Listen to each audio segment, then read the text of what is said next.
சகோதரர் பக்சிங் அவர்களின் ஊழியத்திலிருந்து விடாய் துணிக்கேற்ற வார்த்தைகள் ஜனவரி மாதம் 3ஆம் தேதி. சகோதரரே, அதை பிடித்து கொண்டேன் என்று நான் எண்ணுகிறதில்லை, ஒன்று செய்கிறேன். பின்னானவைகளை மறந்து முன்னானவைகளை நாடி கிறிஸ்து இயேசுக்குள் தேவன் அழைத்த பரம அழைப்பின் பந்தய பொருளுக்கான இலக்கை நோக்கி தொடர்கிறேன். பிலிப்பியருக்கு நிருபம் 3வது அதிகாரம் 13 மற்றும் 14வது வசனங்கள். மனாசே என்றால் மறப்பது என்ற அர்த்தம். என் வருத்தம் யாவையும் என் தகப்பனுடைய குடும்பம் அனைத்தையும் நான் மறக்கும்படி தேவன் பண்ணினார் என்று சொல்லி மூத்தவனுக்கு மனாசே என்று பெயரிட்டான். யோசேப்பு கடந்த காலத்தை மறந்தது போல் நாமும் செய்ய வேண்டும். மேலும் நாம் எதிர்காலத்தை சிறப்பானதாக மாற்றிக்கொள்ள வேண்டும். மனித அனுதாபத்தை பெறுவதற்காக நாம் கடந்த கால துன்பங்களை பற்றி பேசி மகிழ்கின்றோம். இருப்பினும் ஆவிக்குரிய ரீதியில் நாம் வளர எல்லாவிதமான கடந்த கால துன்பங்களையும் முற்றிலும் நாம் மறந்துவிட வேண்டும். சில சமயங்களில் கடந்த காலத்தை பார்த்து பல வருடங்களுக்கு முன்பு கர்த்தர் நமக்காக செய்ததை மகிழ்ச்சியுடன் நினைவு கூறுவோம். 10, 12, 15 வருடங்களுக்கு முன்பு நடந்ததை மற்றவர்களிடம் சொல்லிக்கொண்டே இருப்போம்.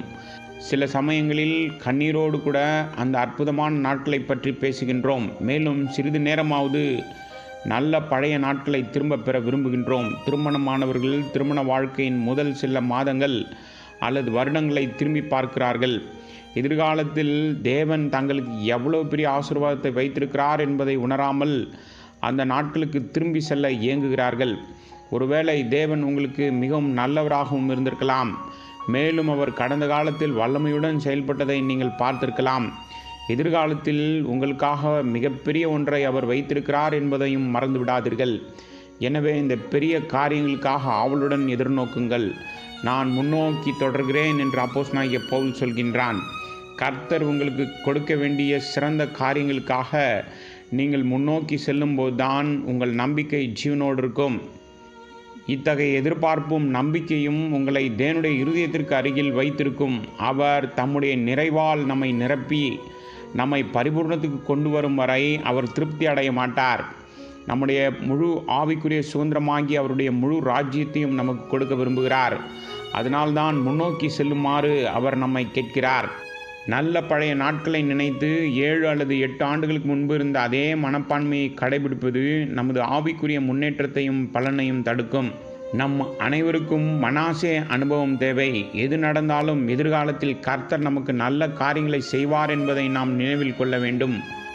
1 கொரிந்தியர் புஸ்தகம் 3வது அதிகாரம் 21வது வசனத்தில் எல்லாம் உங்களுடையது என்று அவர் சொல்வதால் நித்தியத்திலிருந்து அவர் நமக்காக திட்டமிட்டுள்ள அனைத்தையும் நாம் முழுமையாக அனுபவிக்க வேண்டும் என்று அவர் விரும்புகிறார். இருப்பினும் இந்த வார்த்தையை மீண்டும் சொல்வது மட்டும் போதாது. அவருடைய வாக்குத்தத்தத்தை நாம் பெற வேண்டும்.